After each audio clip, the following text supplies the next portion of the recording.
Programme capital talk میں وزیر اعظم کے مشیر برائے سیاسی امور سینیٹر رانا ثناء اللہ نے کہا کہ اگر آئین کے اندر رہ کر نئے صوبے بنائے جائیں تو ہمیں کوئی اعتراض نہیں ہے۔ پیپلز پارٹی کی سینیٹر پلوشہ خان نے رانا ثناء اللہ سے اتفاق کیا کہ نئے صوبے آئین کے مطابق بننے چاہیے۔ تحریک انصاف کے سینیٹر اون عباس نے کہا کہ محسن نقوی کے بیان سے لگتا ہے ارباب اختیار مسلم لیگ نون کا بوجھ اٹھا کر تھک گئے ہیں۔ نے فی الحال تو اس بارے میں کوئی اجلاس منعقد کر کے اس کے اوپر کوئی ڈیبیٹ کرنے یا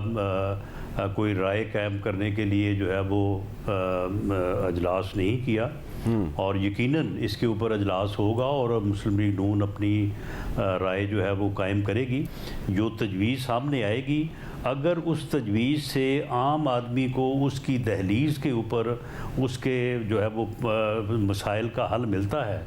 تو وہ مقامی یونٹ ہو، صوبہ ہو یا ایک امپاورڈ جو ہے وہ بلدیاتی نظام ہو،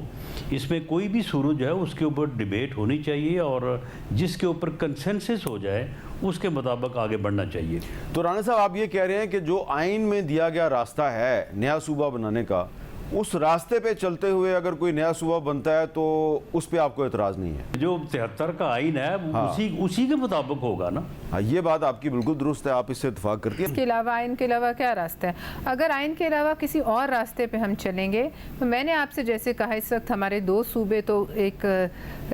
جو ہے آگ میں جل رہے ہیں، تو کیا ہم تیسرے صوبے میں بھی کوئی آگ لگانا چاہیں گے؟ یہ جو محسن نقوی صاحب کی جو سٹیٹمنٹ تھی، اگر آپ اس کا بیک گراؤنڈ دیکھیں، میں اس کا وہ سپوکس پرسن نہیں ہوں، پر ایک چیز نظر آتی ہے کہ مجھے لگتا ہے کہ شاید اب ارباب اقدار ان کا ایکسیس لگیج، یہ جو بوجھ ہے وہ بھی اٹھا کے تھک گئے۔